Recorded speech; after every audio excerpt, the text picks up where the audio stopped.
Hello mga ka-wonder, tara samahan nyo ako kasi magluluto tayo ngayon ng bagoong alamang. Ang dami na kasing bunga ang native namin na mangga kaya naisipan kong gumawa ng masarap na sausawan. At bago nga pala kayo mga sim dyan, samahan nyo muna akong mamalengke. At lumabas na nga ako sa aming bahay. Syempre kasama ko dyan si Wonder Daddy. Hindi naman siya pwedeng maiwan kasi hindi ako makakaalis kapag walang driver.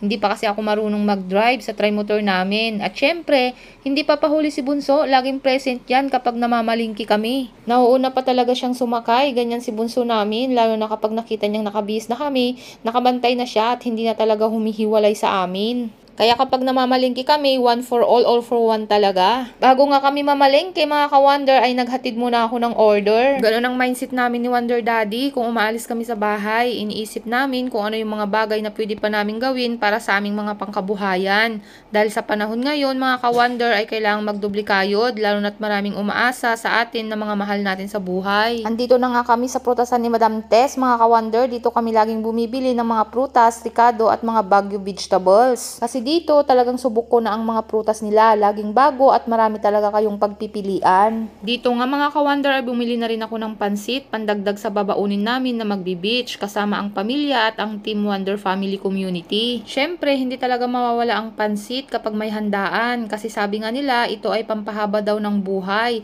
At saka syempre, ito yung panghanda na tipid na masarap na lalo na kapag maramihan ang kakain. Bago nga ako pumunta sa gulayan, may nadaanan ako mga ka-wonder, ang paborito kong chili. Ang nakakabango ng bunganga pero masarap. Syempre, hindi pwedeng hindi tayo bibili. Syempre, tikim muna kung matamis. Ang tamis nga, parang asukal, charot. Simula talaga nagkaisip ako mga ka-wonder, paborito ko na talaga ang prutas na ito. Dahil mukhang matamis ang mangga, bumili na rin ako. Mahilig din kasi si Bunso ng mangga. Sa kanilang magkakapatid, siya lang talaga ang mahilig sa prutas. At habang namimili ako, hindi ko maiwasang amoy-amoyin. Ang bango kasi mga ka-wonder. Hoy kayo, wag kayong green-minded May naalala tuloy ako. Charot! Pinipili ko nga dyan yung malalaki kasi mahilig talaga ako sa malaki at malaman na mangga. Ang sarap kasing kainin mga ka-wonder, lalo na malaman at matamis. Hoy kayo, kung ano-ano na naman ang iniisip nyo umayos kayo. Basta ako, masarap ang mangga, period. Bumili na nga rin kami ng gulay, babaunin namin sa beach. Simple lang ang mga babaunin namin kasi nitong mga nakaraang araw, laging karne ang ulam namin. Kaya nag-usap talaga kami ni Wonder Daddy na gulay at ihaw na bangus lang ang ulam na babaunin namin. Habang inaantay ko nga yung sukli ko, nakaramdam talaga ako ng init mga ka-wonder. Sobrang init talaga ng panahon ngayon. Sa sobrang tagal ni ate magdukot ng bariya, napakuha tuloy ako ng peanut butter. Sabi ko kukuha ako ng isa kasi mukhang masarap siya. Peanut butter kasi yung gustong gusto ng mga anak namin na pala. Wala pang isang linggo, ubos na nila kapag bumibili ako. Ayaw niya kasing mahirapan ako sa pagbubuhat, kaya ako na lang daw ang mag-video at siya na lang ang mag-bit-bit. Ay, kinilig naman ako doon. Parang gusto ko tuloy tumalon sa kilig. Kaso, naalala ko, marami palang taong tumitingin sa amin. Baka isipin nila na sisiraan na ako ng bait, kaya simpleng kurap-kurap at smile na lang yung ginawa ko dyan mga ka-wonder. Sayang nga lang at hindi ko nakuhanan yung expression ng mukha ko dahil tsak talaga ako na mapapahagalpak kayo ng tawa. O diba tumatawa na kayo? Pumunta na nga ako dito sa bilihan ng bagoong alamang para bumili at ito ang dahilan ng lahat mga ka-wonder kaya pumunta kami dito sa palengke at napa-voice over ako. Kasalanan talaga lahat ng bagoong alamang na ito. Bumili nga ako dito ng 2 basong alamang, mura lang pala mga ka-wonder kasi 50 pesos, 2 baso na. Inabot na nga sa akin ni ate yung binili ko. Grabe, hindi ko pa naluluto. Talagang naglalaway na ako. Wonder Daddy, lagot na. Parang magkaroon na yata tayo ng bunso ulit. Charot! May followers nga tayo na tumawag sa atin, kaya napahinto tayo. Maraming salamat mga ka-wonder sa solid na suporta. Grabe, excited na talaga akong lutuin ng bagoong alamang. Hindi naman talaga halatang masaya ako dyan mga ka-wonder. Bumalik na nga kami sa prutasan ni Madam Tess at orange nga ang una kong kinuha. Bagong-bago pa kasi ang orange at mukhang matamis. Kinuha ko nga yung nakabukas at tinikman ko. Pati si Wonder Daddy kumuha rin pala. Grabe, di nga ako nagkamali. Juicy nga at matamis ang orange ni Madam Tess. Kaya naman ang dami kong kinuha. Sigurado ako balik-balikan na naman ni Bunso ito sa ref. Ang dami ko talagang kinuha na orange. Hindi na yata magkasya sa lagayan. Ang sarap kasi kumuha kasi fresh na fresh pa talaga at buti nga nagkasya. Kumuha nga ako ulit ng lagayan para sa apple. Bumili rin pala ako dyan ng lakatan na saging at pakwan, pandagdag sa babaunin namin sa outing. Tawa nga ako ng tawa dyan kasi si Wonder Daddy hindi na naman maidrawing ang mukha. Habang nga naglalagay tayo ng apple sa paper bag, may isang ka-Wonder tayo na tumawag sa atin. Ang dami talaga nating ka-Wonder dito sa Bani Public Market. Maraming salamat po sa suporta. Binuhat na nga ni Wonder Daddy ang mga pinamili namin. Hirap nga siyang buhatin lahat. Nasobrahan ko na naman atang bumili. Buti na lang talaga malakas si Wonder Daddy. Kaya talaga love na love kita Wonder Daddy kasi kakayanin mo talaga ang lahat. Charot! At yun na nga mga ka-Wonder, bago pa tayo kiligin lahat, pumunta na nga kami sa sasakyan namin para ilagay ang mga pinamili namin. Tapos na rin pala kami mamalengke ng mga uulamin, kaya pauwi na rin kami dyan. At syempre, bago kami umuwi, bumili muna ako ng tinapay at nilagang mais kasi medyo gutom na rin kami. Tawang-tawa nga ako dyan kasi sabi ni Wonder Daddy, akala ko ba mag-diet ka? Bakit puro pagkain na naman yan? Aba, hindi mo ba alam Wonder Daddy na food is life?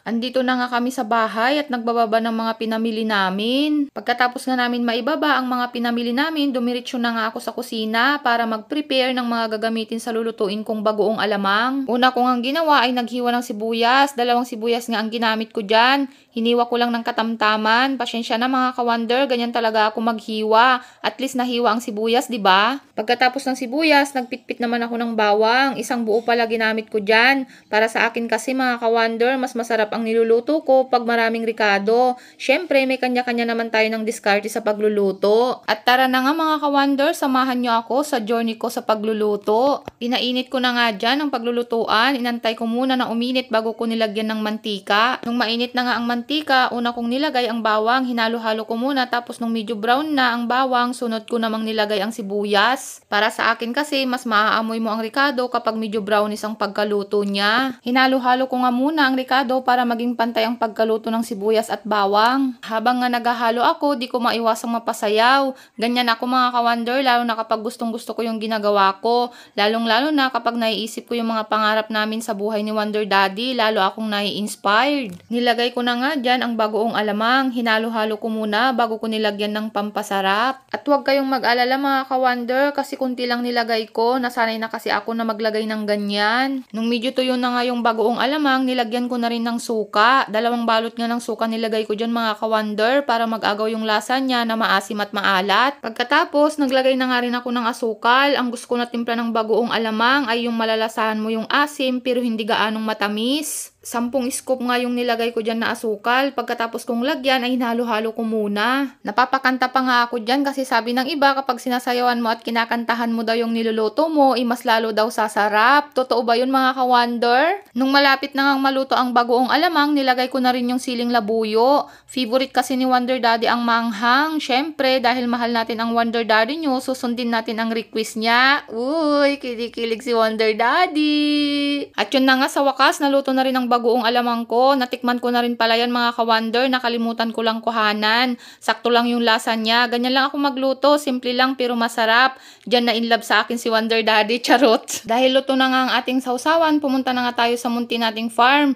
Di ko talaga lubos akalain na magkakaroon tayo ng ganito. Dati kasi mga ka-Wonder, kahit pagtayuan lang ng kubo, walang-wala talaga tayo. Dahil sa prayer, sipag at tiyaga, unti-unti na nating natutupad ang mga pangarap natin. Napansin ko nga yung bunga ng saging namin, kaya pinuntahan ko muna. Sabi nga nila, kapag may tinanim, may aanihin. Dito sa maliit na farm namin, marami kaming tanim na mga prutas. May gayobano, papaya, star apple, at syempre yung native na mangga. Isang puno nga lang yung native na mangga namin, pero grabe ang dami niyang bunga. Walang spray yan mga ka-Wonder, talagang marami lang talaga siyang bunga. Kaya thank you Lord talaga sa lahat ng blessings. May napili na nga ako mga ka-Wonder, kaya kinuha ko na. Sarap talagang manirahan dito sa probinsya kasi ang daming libre. Kaya nagpapasalamat talaga kami kasi yung pakikipagsapalaran namin noon ni Wonder Daddy sa pag-uwi dito sa probinsya ay hindi namin pinagsisihan. Pag-uwi kasi namin dito sa probinsya ay walang-wala talaga kami. Nagtiwala lang kami sa Panginoon at nagsumikap, kaya lagi namin sinasabi na prayer, sipag at tiyaga. Grabe, natatakam na talaga ako mga ka-Wonder. Pagpasok ko nga sa bahay, hinugasan ko muna yung mangga. Pagkatapos ay binalatan ko na rin at in-slice. Kung mapapansin nyo, ganyan talaga ako magbalat at mag-slice pabaliktad. Habang nag-i-slice nga ako dyan, grabe yung paglalaway ko. Takam na takam talaga ako. Parang naglilihi na ata ako, Wonder Daddy. Pagkatapos ko ngang maghiwa ng mangga, ay nagsandok na rin ako ng bagoong alamang. Grabe, amoy pa lang masarap na. At ito na nga yung pinakaantay kong part, ang kumain ng hilaw na mangga, tapos isawsaw sa bagoong alamang. Grabe, ang sarap mga ka-wonder! Di ko talaga akalain na makakapagluto ako ng ganito kasarap na bagoong alamang mga ka-wonder. Kasi wala namang nagtuturo sa pagluluto sa akin. Basta kapag gusto ko lang gawin, ay gagawin ko lang ayon sa gusto ng panlasa ko. Sabi nga nila, kapag gusto mo talaga yung ginagawa mo, mahirap man sa umpisa, pero kakayanin hanggang magawa mo na ng maayos. Sarap nga ng kain namin dyan ni Wonder Daddy. Talagang nasarapan siya sa luto ko. Maraming salamat nga pala mga ka-wonder sa pagsama sa unang journey ko ng pagluluto. Maraming salamat sa panunood!